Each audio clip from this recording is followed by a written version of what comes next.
नमस्ते। स्वागत है आप लोगों को दी हम्बल ट्रेडर यूट्यूब चैनल में। कल का वीडियो में एक प्रश्न आया था गिरीश कावर जी का। इन्होंने ये पूछा था, क्या इंडिया में क्रिप्टो के ऊपर टैक्स घटाना और टीडीएस भी घटाना, ये दोनों चाहिए? क्या घटाया जरूरी है क्या जियो कॉइन मार्केट में आने के लिए? ठीक है, यही मतलब होगा। तो इसके बारे में बता दीजिए करके इन्होंने पूछा। यहाँ पर इनका सीधा प्रश्न है कि अब जो टैक्स है, जो 30% क्रिप्टो के ऊपर टैक्स है और जो टीडीएस 1% है, ये दोनों घटाना जरूरी है या एक किसी एक को घटाने से जियो कॉइन मार्केट में या एक्सचेंज पे लिस्ट हो सकता है क्या, ट्रेड हो सकता है करके ये प्रश्न है। इसको सीधा जवाब दे नहीं सकता हूँ क्योंकि इसके बारे में किस चीज का किसके ऊपर प्रभाव है, टैक्स का प्रभाव क्या है, टीडीएस का प्रभाव है और लॉस ऑफसेटिंग का प्रभाव क्या है, ये सब जानने से ही आपको क्लियर पिक्चर मिल जाता है। तो इसीलिए इस वीडियो में आपको डिटेली इसके बारे में बताऊंगा। और एक प्रश्न आया था जो 2 दिन पहले, उनका नाम तो नहीं लूंगा, लेकिन उन्होंने ये लिखा था जियो कॉइन बड़ा भाई का है, मतलब मुकेश अंबानी का है। यहाँ पर उसको कौन रोक सकता है? वो अपना मर्जी से कब चाहिए तो वो लॉन्च कर सकता है करके इन्होंने लिखा। ये बहुत जगह पे आपने सुना होगा, लेकिन ऐसा बेवकूफ़े वाली बात मत कीजिए और कमेंट करने से पहले थोड़ा सोच के कर दीजिए। आप जो कह रहे हैं तो इसमें से आपको तो जो सरकार, भारत सरकार के ऊपर भी विश्वास नहीं है और जो न्याय व्यवस्था है यहाँ पर उसके ऊपर भी, कानून के ऊपर भी आपको विश्वास नहीं है। जैसा लग रहा है कि आप इस देश में है, हम भारत का नागरिक है, हमको हमेशा सरकार के ऊपर, जिन्होंने भी चुनने के बाद आपने उस सरकार को वोट दिया नहीं दिया, वो चुनने के बाद उसके ऊपर विश्वास करना जरूरी है और न्याय व्यवस्था के ऊपर भी विश्वास कर दीजिए। यहाँ पर अंबानी जी या जो भी जियो कॉइन अपने आप अपना मर्जी से कभी भी ये जियो कॉइन लॉन्च नहीं कर सकते।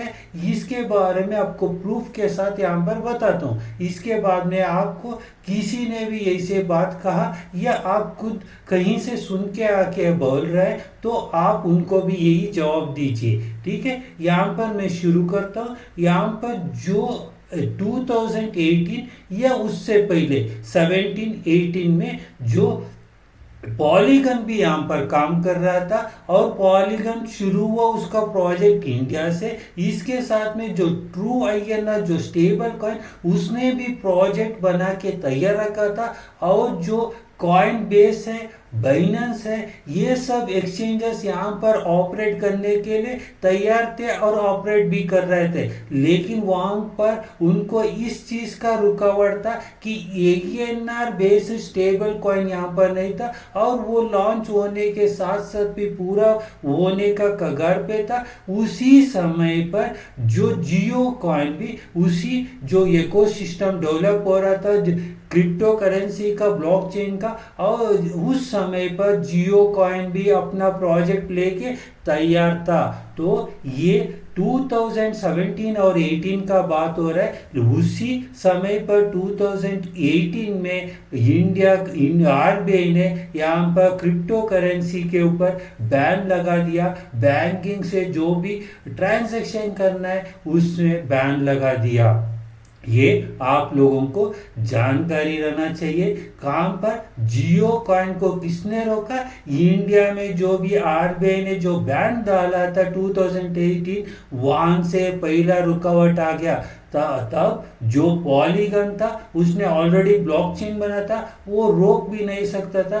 इसीलिए मजबूरन उस प्रोजेक्ट को लेके देश से बाहर जाना पड़ा और उसका जो हेड ऑफिस है यहाँ से शिफ्ट करना पड़ा। आप लोगों को भी पता होगा, आप चाहिए तो इसके बारे में ज़्यादा जानकारी चाहिए तो आप सर्च करके देख सकते हैं गूगल में। ठीक है, ये चीज़ था। और जो ट्रू INR था और अलग अलग प्रोजेक्ट थे वो भी यहाँ पर अटक गए। इसके बाद में जो भी एक्सचेंजेस आए थे वो भी उनका प्रोजेक्ट वहीं पर रोक के जो कस्टमर्स ऑन बोर्ड थे उनको भी बाहर निकाल के वो यहाँ से बाहर जाना पड़ा, ये बंद करना पड़ा एक्सचेंज। ये भी आप जानकारी के लिए रखिए। तो 2018 के बाद 20 आ जाते जहाँ पर ये जो बैन पड़ा इसके ऊपर जो सुप्रीम कोर्ट में केस फाइट करते हैं जो क्रिप्टो एसोसिएशन है, उसके बाद में वो 2020 में बैन हट जाता है। जैसे ही क्रिप्टो के ऊपर जो बैन था वो हट जाता था, तब कोविड का टाइम था और इसके बाद में तुरंत तो कोई भी प्रोजेक्ट नहीं कर पाते थे। तो जैसे ही 2 साल बीता, 2022 आ गया, तब जो बजट में 2022 का बजट में जो निर्मला सीतारामन जी ने तब FMB उन्होंने हुई थी, तो उन्होंने यहाँ पर टैक्सेशन लेके आ गए। पहली बार यहाँ पर बैन तो RBI का हटा दिया था सुप्रीम कोर्ट ने। इसके बाद में 2022 ने जो टैक्सेशन लेके आए, जहाँ पर 3 चीज लेके आ गए। वहाँ पर 30% टैक्स लगा दिया क्रिप्टो के ऊपर। जो भी क्रिप्टो के ऊपर प्रॉफिट होता है वो 30% tax, flat tax, no slab, nothing, सीधा टैक्स लगा दिया। इसके बाद में दूसरा जो था, जो टैक्स ऑफसेट होता है, जो लॉस होता है उस ट्रेड का, जो प्रॉफिट होता है उस ट्रेड से ऑफसेट होता है, वो भी हटा दिया। तो इसके बाद में तीसरा जो चीज था, 1% TDS डाला। तब TDS डालने में इन्होंने ये कहा कि क्रिप्टो को ट्रैक करने के लिए TDS लगा दिया करके। जैसे ही TDS लगा दिया, वहां पर उन्होंने सीधा लिख दिया था कि वर्चुअल डिजिटल करेंसी करके लिखा। वहां पर स्टेबल कॉइन है या क्रिप्टो करेंसी है, टोकन है, जो पेमेंट क्रिप्टो करेंसी है, या जो अलग VFT से ये करके कुछ नहीं बताया। ये सिंगल एक ही पॉइंट दिया था, वर्चुअल डिजिटल करेंसी करके।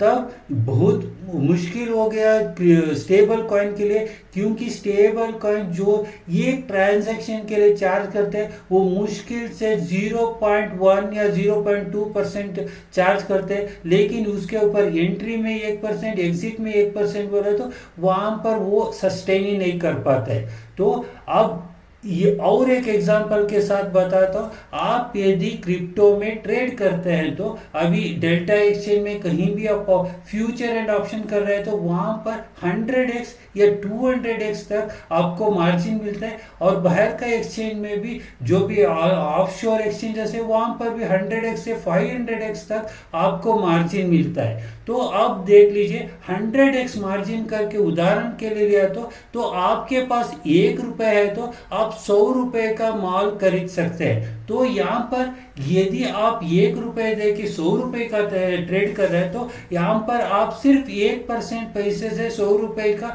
ट्रेड कर रहे हैं। तो 1% से जो ट्रेड कर रहे हैं, लेकिन यहाँ पर क्या हो रहा है, आप एक ट्रेड में एंट्री में जो स्टेबल कॉइन खरीदने में 1% दे रहे हैं, स्टेबल कॉइन बेच के आप जो क्रिप्टो करेंसी कोई भी लेते हैं, बिटकॉइन या कोई इथेरियम, कोई भी क्रिप्टो करेंसी ले रहे हैं, वहां पर स्टेबल कॉइन बेचने में 1% से क्रिप्टो जो बिटकॉइन लेने में 1%, बेचने में 1% और दोबारा स्टेबल कॉइन लेने में ऐसा 3-4% आ रहा है। उसके बारे में क्लैरिटी नहीं था, लेकिन 4-5% यदि वहां पर जा रहे तो आपका जो पूंजी है वो 1% रहने से, 1 रुपए रहने से 100 रुपए का ट्रेड कर सकते हैं। लेकिन यहाँ पर ये ट्रेड में भी 4-5% जा रहा है तो आप ट्रेड कैसे कर पाओगे। तो यदि एक स्टेबल कॉइन कोई एक ट्रेडर दिन में 2-3 ट्रेड कर रहा है तो साल में 1000 ट्रेड कर लेता है। तो आपका पूंजी जो है उससे जो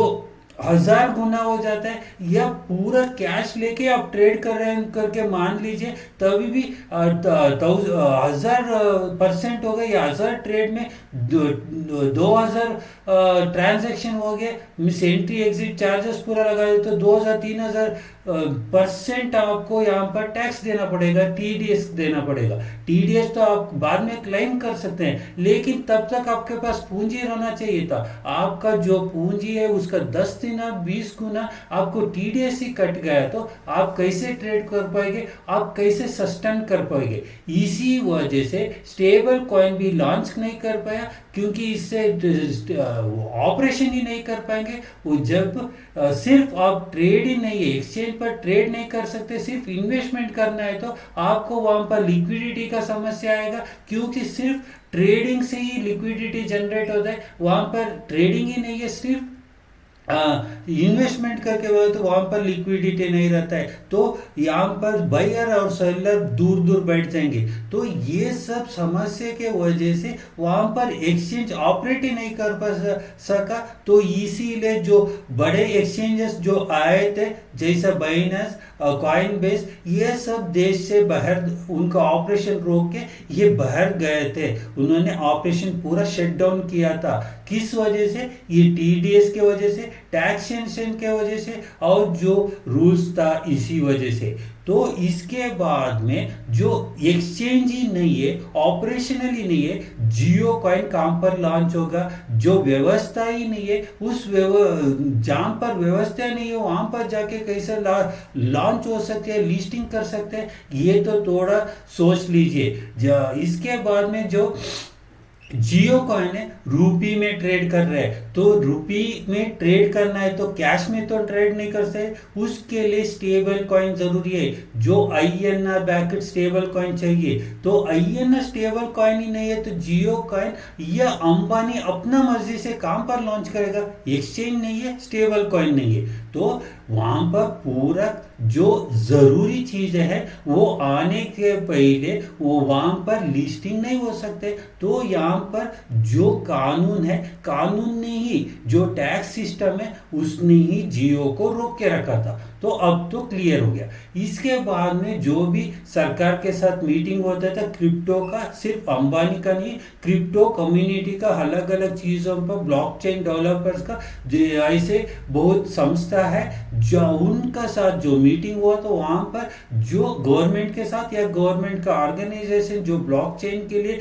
प्रमोट करते हैं, उनके साथ उन्होंने जैसे ही यहाँ पर क्लैरिटी दे दिया, तब जाके जियो कॉइन ने 2025 जनवरी को यहाँ पर अर्निंग शुरू किया। अर्निंग शुरू करने वक्त भी इन्होंने, जहां पर क्रिप्टो है या ये एक्सचेंज में लॉन्च होगा या इसका व्हाइट पेपर करके कोई भी डायरेक्शन नहीं दिया, क्योंकि यदि ये चीज नहीं हुआ तो लोगों के साथ कैसा कमिट कर सकते हैं। बाद में उनका एक बार कमिट किया तो बाद में विश्वास उठ जाता है, इसीलिए इन्होंने कोई भी भरोसा नहीं दिया, और अल्टरनेट इन्होंने ऐसे टर्म्स ऑफ कंडीशन लिखा कि वहां पर यदि क्रिप्टो नहीं बन सका तो लोग जो यहाँ पर अर्न करते हैं उनको कोई ऑफर देके, कहाँ पर पॉइंट्स देके, कहीं से भी एग्जिट देने जैसा उन्होंने टर्म्स ऑफ कंडीशन लिख के रखा था। इसके बाद में जैसे ही क्लैरिटी आया, जहाँ पर अगस्त या सितंबर में या सेंट्रल टैक्स डिपार्टमेंट से एक क्वेश्चन आया था या राय पूछा था, वो आने के बाद और मीटिंग्स होने के बाद, क्लैरिटी मिलने के बाद उन्होंने एक्सचेंज को लॉन्च किया। तो वो क्लैरिटी आने के बाद एक्सचेंज को लगा, वहां पर पहली बार उन्होंने लिखा ओपन करेंसी करके लिखा, ब्लॉकचेन प्रोजेक्ट करके लिखा, ये सब इन्होंने और पॉलीगन का नाम भी वहां पर लिखा। ये सब वहां पर क्लैरिटी आने के बाद उन्होंने दिया। इसके बाद में स्कैल्पिया के साथ भी डील हुआ। ये होने के बाद जैसे दिसंबर आने में पॉलीगन के ऊपर वहां पर टेस्टिंग, पहले जो टेस्टिंग चल रहा था, जो बीटा टेस्टिंग चल रहा था, जो एक्चुअल वैलिड है उसके ऊपर, जो मेन नेट के ऊपर भी टेस्टिंग चला, और वहां पर जो एक क्रिएटर एड्रेस भी बन गया। तो उसके बारे में भी इस चैनल पे मैंने कवर किया है। इसके बाद में अब और थोड़ा क्लैरिटी आ रहा है। अब क्या है, बजट में क्या चाहिए, बजट में यदि सरकार को टैक्स कमाना है और सरकार को जो ऑफशोर में गया, बहुत सारे लोग यहाँ से ऑफशोर गए, जो वॉल्यूम ऑफशोर गया उनका तो टैक्स कुछ नहीं मिल रहा है, तो उनको वापस लाना है तो जरूरी होता है कि 30% टैक्स को घटाना चाहिए और स्लैब वाइज टैक्स बनाना है। इसी का ही क्रिप्टो कम्युनिटी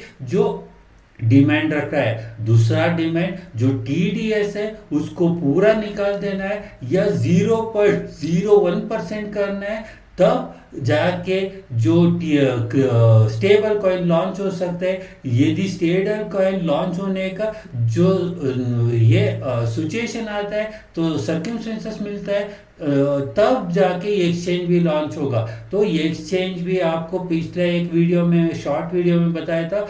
49 एक्सचेंजेस 2024-25 का फाइनेंशियल ईयर में जो एफआई के साथ रजिस्टर हुए, उससे पहले भी हुए थे, उससे बाद भी हुए, लगभग 60 to 70 एक्सचेंजेस लॉन्च होने के लिए पूरा तैयार होके बैठे हैं। उसका लिस्ट भी आपको मिल जाएगा, ढूंढ लीजिए। तो ऐसा एक्सचेंजेस तैयार है, वहां पर स्टेबल कॉइन जाके 0.01 है, नहीं तो निकाल देना है तो टीडीएस, तभी जाके एक्सचेंज आ सकते हैं, तभी जाके जो स्टेबल कॉइन आ सकता है। वो स्टेबल कॉइन एक्सचेंज आने के बाद ही जियो कॉइन को लॉन्च कर सकते हैं। और जो लॉस ऑफसेट है उसको भी करना जरूरी है, नहीं तो ट्रेडर्स बाहर, जो वॉल्यूम बाहर जा चुका है, लोग ऑफशोर जो दुबई, सिंगापुर जैसा जहाँ पर टैक्सेशन कम है, वहाँ का जो एक्सचेंजेस है वहाँ पर ट्रेड कर रहे हैं। अब भी एक वहाँ पर अग्रीमेंट भी किया, वहाँ पर जो भी ट्रांजैक्शन है वो भी सरकार के साथ शेयर करना है करके। अभी तक तो वो रूल्स नहीं था, तो वहाँ पर जो ट्रेडिंग हो रहा था उसका तो कोई टैक्स भी नहीं पड़ रहा था, या वहाँ पर जो ट्रेडिंग हो रहा है उसका डिटेल भी सरकार को नहीं मिल रहा था, तो टैक्स तो पूरा अवॉइड हो रहा था। तो वहाँ पर जो लोग वहाँ पर गए उनको वापस लाना है, तो यहाँ पर जो टैक्स है वो कम करना जरूरी है। यहाँ पर एक्सचेंज बनना चाहिए, तो यहाँ पर टीडीएस भी कम करना जरूरी है। और यहाँ पर ये क्रिप्टो के लिए अच्छा एटमॉस्फेयर बनना है और एक बड़ा रेवोल्यूशन करना है। जो भी दुनिया में हो रहा है उसको एक कड़क जवाब देना है। और जो स्टेबल कॉइन के जरिए यूएस एक बड़ा गेम खेल रहा है और स्टेबल कॉइन को वेपनाइज कर रहा है, उसको जवाब देना है। और पाकिस्तान के साथ जो डील किया है उसका जवाब देना है, और आगे जाके क्रिप्टो में अच्छा काम करना है। वो उसका जैसा पहले इंडस्ट्रियल रेवोल्यूशन जब हुआ था तब चाइना ने इंडस्ट्रियल रेवोल्यूशन में पार्टिसिपेट किया था, लेकिन भारत ने वहां पर पूरा रोक के यहाँ पर इंडस्ट्रियल रेवोल्यूशन में पोल्यूशन होगा ये होगा करके कारण देके यहाँ पर जो कंट्री को बंद करके रखा था, इंडस्ट्रियल रेवोल्यूशन से पीछे हटा दिया था। उसी वजह से 1991 ने बहुत बड़ा प्रॉब्लम आके बाद में सोना जाके वहां पर गिरवी रख के यहाँ पर पैसा लाना पड़ा। ये सब सिचुएशन आया जब एक मौका मिलता है, दुनिया एक तरफ चलता है, उसका विरुद्ध में आप नहीं जा सकते और अपने आप को आइसोलेट नहीं कर सकते। आप करना जरूरी है, मजबूरी है, नहीं किया तो ये सारा देश पीछे पड़ जाए, पीछे रह जाएगा और यहाँ पर आगे जाके देश इतना कंगाल हो जाएगा कि ये मजबूरन तब तो एक्सेप्ट ही करना है, लेकिन तब जो भी एक्सेप्ट कर चुके पहले से ग्रोथ कर चुके उनसे बहुत पीछे रह जाएंगे। तो अब भी जो इंडस्ट्रियल रेवोल्यूशन में पीछे रह गए तो चाइना को अभी भी प्रोडक्ट में कॉम्पीट नहीं कर पाएंगे, क्योंकि उनका टेक्नोलॉजी इतना डेवलप हो गया और वो सस्ते में प्रोडक्ट बना रहे हैं। ऐसे ही यहाँ पर भी जो आप जो क्रिप्टो करेंसी है, यहाँ पर भी आप इंडिया में तो क्रिप्टो करेंसी को लेके प्रोजेक्ट्स तो बन चुके हैं, उसको लॉन्च होने के लिए सुविधा नहीं बना दिया तो आप पीछे रह जाएंगे, देश पीछे रह जाएगा। इसीलिए देश को, जो देश को चला रहे उनको इसके बारे में पूरा पता चल चुका है और दुनिया में क्या चल रहा है इसके बारे में भी उनको नॉलेज है। और इसीलिए मुझे भी यहाँ पर उम्मीद है कि यहाँ पर ज़रूर क्रिप्टो टैक्सेशन में कम हो जाएगा। तो इसी के लिए देख रहे हैं, जैसे ही यहाँ पर टैक्स में रिफॉर्म्स आएगा, कम होगा, तो अप्रैल में जो भी चेंजेस आ रहा है तो अप्रैल में आ जाएगा। अप्रैल 1 से नया फाइनेंशियल ईयर में वो चेंजेस लागू होगा। तो वहीं पर जो क्रिप्टो का रेवोल्यूशन हो जाएगा। तो उसी के लिए इंतज़ार करें। और किसी ने पूछा था जियो कॉइन कब लॉन्च होगा, ये वही अप्रैल में लॉन्च होगा। टैक्सेशन यदि घट गया तो, ये सुविधा बन गया तो, एक्सचेंजेस लॉन्च हो गया तो इसके बाद में जियो कॉइन भी लॉन्च होगा एक्सचेंज में। तो यही है डिटेल्ड आंसर। तो आपको तो जवाब मिला होगा। और जो भी आपका राय है कमेंट सेक्शन में लिख सकते हैं। ये वीडियो तो लंबा हो गया, लेकिन यहाँ पर डिटेलली बताना ज़रूरी है, क्योंकि आपको नहीं समझ लिया तो यहाँ पर आप हमेशा धोखा खा लेते और जो भी गलत चीज़ों के ऊपर विश्वास करते हैं, अपने आप को भी नुकसान करते हैं और आप कानून के ऊपर भी विश्वास नहीं करोगे और देश का सरकार जो है उसके ऊपर भी विश्वास नहीं करोगे।